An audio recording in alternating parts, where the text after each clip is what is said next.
So in an Illuminati dictatorship, information is king, and information is used to repress and intimidate the people.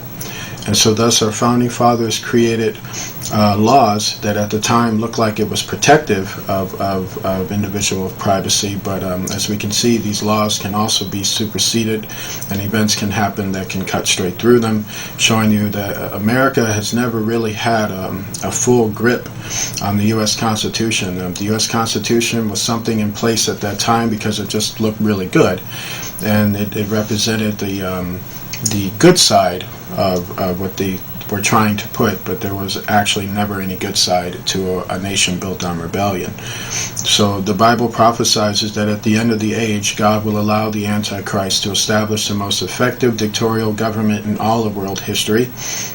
And so when that happens, there can be no U.S. Constitution, because that kind of interferes with what they got in mind for the population.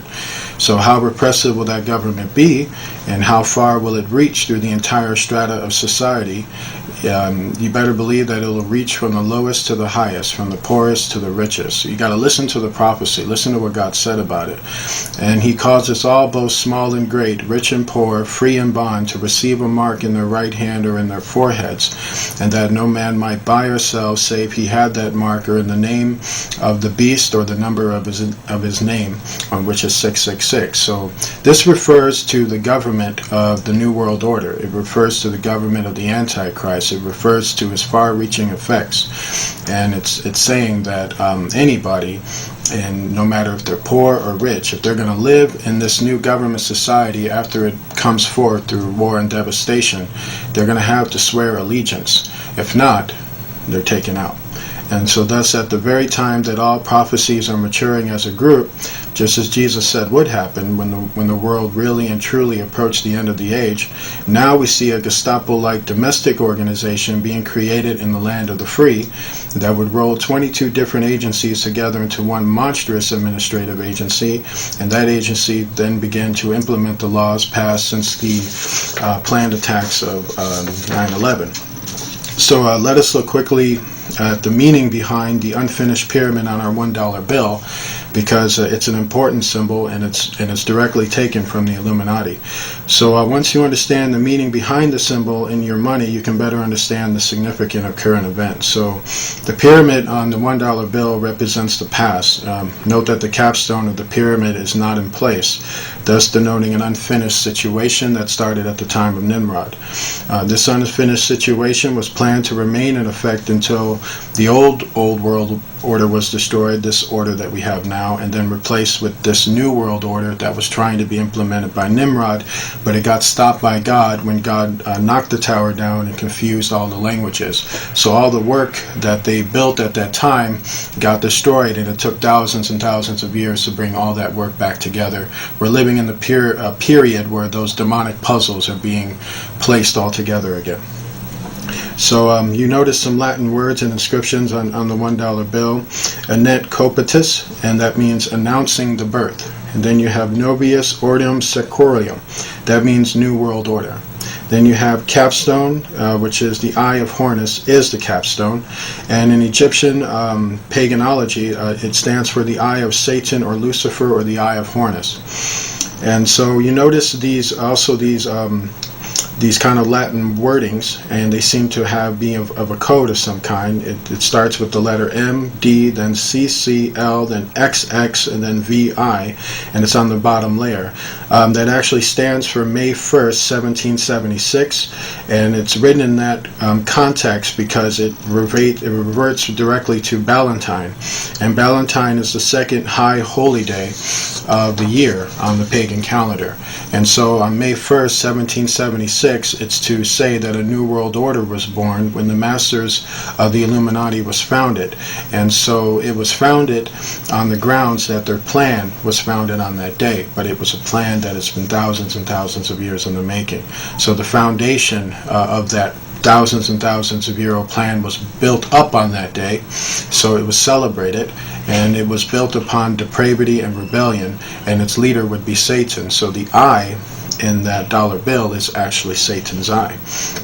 And so they'll never call him Satan. He's called Lucifer to these people. But as any good man of the truth will know, that's Satan. So the 13 layers to the pyramid, the number 13 is the occult number of depravity and rebellion.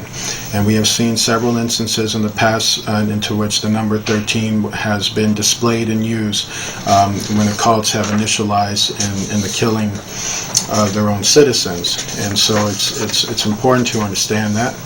So finally, that symbol shows us that the light of Lucifer is getting stronger in the world. And it may be about to shine forth in its prophetic fullness in the coming 10, 20 years from now. But make no mistake, it's coming.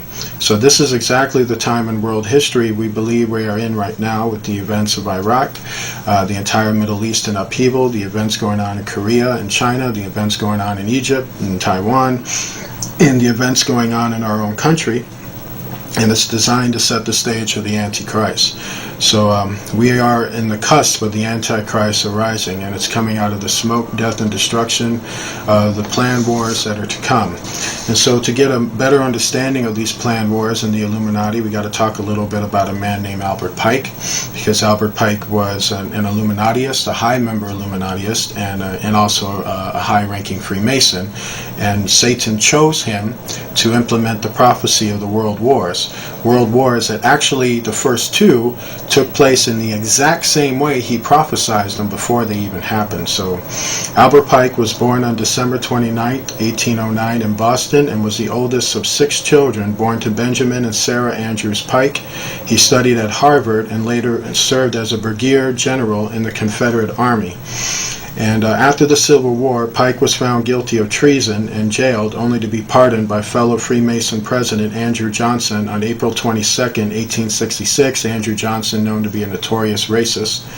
And so Andrew Johnson met with him the next day at the White House after his release, and on June 20th, 1867, the Scottish Rite officials conferred upon Johnson the 4th to the 32nd degree Freemasonry degrees, and he later went to Boston to dedicate a Masonic temple. And one thing you need to know about Albert Pike was that he was the most notorious general in the Confederate Army. He enlisted a group of natives and himself to commit horrible massacres on Native Americans, Africans, and Union soldiers that were captured.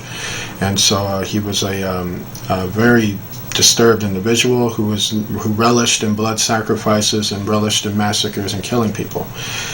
Pike was said to be a genius, and it was said that he was able to read and write in 16 different languages, and although I cannot find a record anywhere what those languages were. In addition, he is widely accused of plagiarism, so take this with a pinch of salt. It's said that he was a master in poetry, philosophy, a frontiersman, a soldier, humanitarian, and a philanthropist, but through further study into Albert Pike, I have come to find that he was a man of many different masks. He was a man who could wear different masks like a good actor can. So plagiarism is to say that this is somebody who made up a lot of his education. And so one thing we study in terms of this is, does this person show intellect in these fields? And it turned out that he didn't. He seems to have been able to read mostly just in English, and there's nothing that can tell me that he knew 16 different languages. He was a frontiersman, that's true. He was a philosopher, but he was a pagan philosopher. There's nowhere that tells me he was a poet. He was a soldier, but he definitely was not a humanitarian. The things that he did in the Civil War was so sickening that humanitarian people don't do that. And so he was a 33rd degree Mason, that is true. And I can't find anywhere that tells me he was a philanthropist. So he was one of the founding fathers of the ancient accepted Scottish Rite of Freemasonry in America, being the Grand Commander of North American Freemasonry from 1859 and retained that position until his death in 1891. And he also co-founded and was a top leader in 1869 of the Knights of the Ku Klux Klan. Yes, Albert Pike participated, as I said, in the massacres of slaves and former slaves, even after the Civil War. Pike was a devout Satanist who indulged indulge in the occult, and he possessed a bracelet which he used to summon Lucifer with it, with whom he had constant communication. This turned out to be very, very true. He was a Grand Master of a Luciferian group known as the Order of the Palladium, or the Sovereign Council of Wisdom, also a front for the Illuminati. This was his Illuminati leadership, which had been founded in 1737. This Palladism, founded by the Illuminati in that year, had been brought to Greece from Egypt by the Pythagoreans in the 5th century, and it was this occult to Satan that was introduced to the inner circle of the Masonic lodges. So it was aligned with the Palladium of the Templars, and then in 1801, Isaac Long, who was a pagan Jew from the Danite Illuminati family, brought a statue of Baphomet Satan to Charleston, South Carolina, where he helped to establish that ancient and accepted Scottish rite, as they called it. Long apparently chose Charleston because it was geographically located on the 33rd parallel of latitude. These people do things by the numbers. Always remember that. They worship numbers. Numbers is like energy to them, so that's why they choose things in a numerical way. And the council is considered to be the Mother Supreme Council of all Masonic lodges in the world, right here in America. So Albert Pike was also affiliated with the Illuminati, and to understand some of his friends or his leadership role, we got to look at a few people in that respect.